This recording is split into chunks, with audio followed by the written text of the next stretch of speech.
Hi, welcome to Life on the Couch. I'm Adam Bagley. I'm Libby Watson. I'm Judy Holly. And Life on the Couch explores topics related to counseling, mental health, spiritual health, everyday issues, and helpful resources. And you can visit us at lifeonthecouch.org for more information. All right. So, what's up with y'all? I'm just looking at you. Yeah? You got a new haircut. He definitely got a new Yeah, haircut. I forgot. It's usually kind of flowing into your eyes. My little skater boy cut. Yeah, no, I look like an actual man or guy, I guess. Yeah. I know, and I'm the worst client. So I think that's why it lasts for so long, like it just grows out so long, because I know like I got to make an appointment. Watch Life on the Couch so you can watch his hair. Yeah. I know, I'm always afraid my wife's going to give me a buzz cut because she's cutting it, and I don't know why. Like, I try not to complain, but then I'm like, is that too short? Like, are you cutting that? So anyways, Yeah. I think it came out pretty good. And like it. there was no fight or anything afterwards? No fight. You guys are doing well then. Yeah, Well, you better not fight with her if she's cutting your hair. She's She's got the saving you scissors. some money. All right. And she's got the scissors, so I you better be careful. So, free haircut. Can't complain. Yeah. Right. So, all right, well, I thought maybe I would start. I got something just kind of real light, and I don't know, I thought it was kind of interesting, so I thought maybe instead of starting out with something kind of hardcore, we'll just kind of start there. All right, so the article I looked at was looking at ads and how ads are advertised in magazines and how females look at those ads and how they catch their attention. Mm-hmm. And not just ads that are maybe just advertising something that this is attractive or this is beautiful or this is what you should get, but in the other direction of this is grotesque or this is odd or this is bizarre. Okay. And so kind of pushing the boundaries of what should be there. So I thought what we would do is I've got an ad and I thought I'd let you guys kind of look at it and then, I don't know, maybe give me your opinion over it. Are you looking for a woman's opinion or just anyone's opinion? No, this is strictly looking at it from a female point of view. Okay, from a female point of view. And so I thought I'd let you guys look at this ad and then kind of tell me your reaction over it, and then we'll talk about the article and kind of what the article implied. Okay. So this is what I pulled, and I'll put it on there so everybody can see it so they're not like, what are they looking at? Okay, weird. Okay, Very strange. Easterish. Ooh, a little risque there. That dog is about to bite her honey. Yeah. It's something. This is the one that stands out the most to me, though. Mm-hmm. The one with the... All right, so now I want to know, you've looked at the ad, so what are they advertising? What's the product? I'm guessing a dress. Okay. I like a designer. What are you thinking? I think it's a designer, too. It's a dress, kind of a... I don't know what the skirts, No, think. you're totally wrong. This is an ad looking at photography.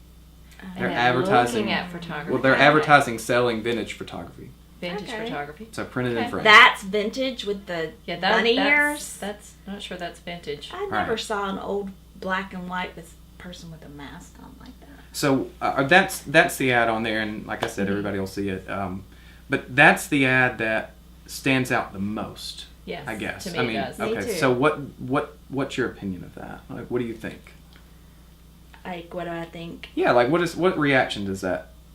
Weird. Okay. Yeah. Looks like a Halloween mask to me. Okay. When you first look at it. It just kind of goes like, what? What are they? It makes you take a second look. The restaurant picture, I don't have a second look. This one, maybe like body care or something. This looks just fun. That's just an old car. That looks like a fun day on a pier somewhere. But that one stands out. All right, so I guess to get into the article a little bit, and then, we can kind of talk about it and discuss it, but it talks about, and it listed a couple ads. It listed a Jimmy Choo ad, a shoe ad where, a woman is fishing in the lake and there's like a corpse in the water. Ooh. And there was another article that, I want to say it was in Vanity Fair, that it was a period piece where people were dressed up in, I guess, period piece clothing, and then one girl was stabbing somebody in the neck. Disgusting. So just really kind of grotesque and odd and bizarre ads, and the article, they did a study in looking at why would you put those ads in, Vanity Fair or any of your fashion magazines, and it was talking about how it's, for women, it catches their attention. And so it makes them stop and pause on the ad to look at it. And what the study was finding out was that the more bizarre, odd the ad was, the more attraction or the more attention it would draw in from their female readers. And they were looking at things where they would almost look at it as fantasy and kind of see theirself in the ad or what's going on or looking at the lines. And so it became something, not looking at it maybe as this is beautiful, but there's more an intense attraction to it, or it draws you in. And so they're finding that with those brands, people have more of an attraction, or it's more intense of a connection to maybe a brand than just, oh, this is pretty or this is beautiful. It's something that maybe stands out more. It's a shock factor. That's what I'm wondering. Let me go a different direction. To Alright. me, it would be, let's see, if I'm looking at a magazine and I flip over and I see that, yes, I may spend more time looking at it, but maybe not for whether I would purchase the item or that it was beautiful or whatever. It's just trying to process through, saying, what is this about? And trying to figure out what the story is, good or bad, and then move on.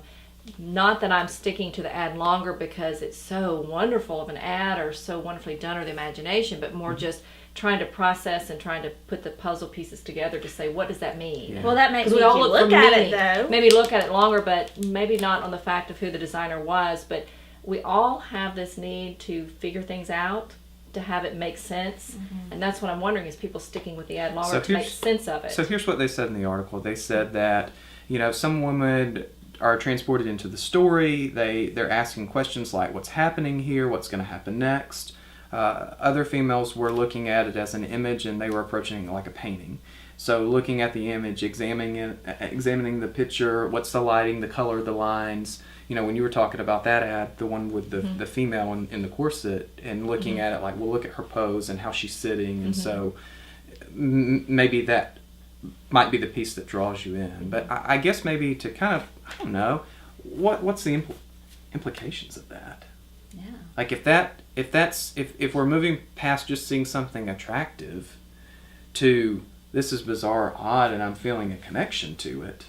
What does that mean? Well, do you think it's because we're becoming more callous to, like, we need more and more of a shock to get us to notice something?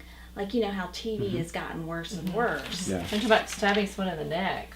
What does that have to do with selling a dress? I looked for that ad too because I was like, I gotta see that. I couldn't. Yeah, find like it, you're so. talking about that. You said that, the ad of this lady getting stabbed in the neck. I'm like, Yeah. well, what's that got to do with selling the dress? Yeah. It's almost the shock factor, and maybe we're just as a society becoming more callous to that kind of thing. I don't know, and so you have to shock us more. You have to keep stepping it up.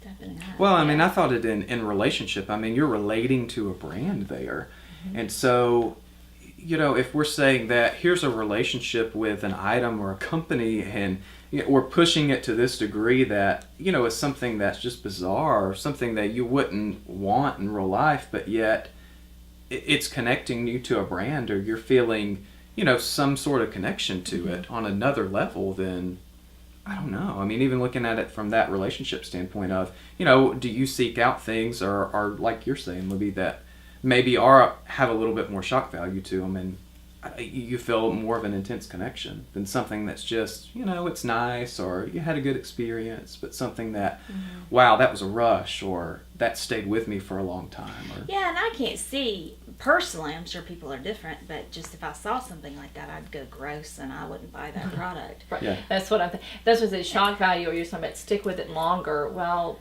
maybe, but is it a positive reaction? Maybe Yeah, it's a it's a negative. Maybe negative you're for sticking me. with it longer to try to figure it out because you're getting such a negative response Yeah. out of it in yourself internally that's why you're sticking with it longer, to try to figure it out and say, well, why do I feel so negative about Is it this? kind of like rubbernecking? You're going down the road and there's an accident and you just kind of need to find out what. What is maybe. But, I guess the thing that stood out to me, and we'll kind of go on, but, I thought, depending on what you're immersing yourself in, if you're looking at something day in and day out, ratcheting it up to another level for connection and seeing that, oh, well, that's different, or that's more stimulating.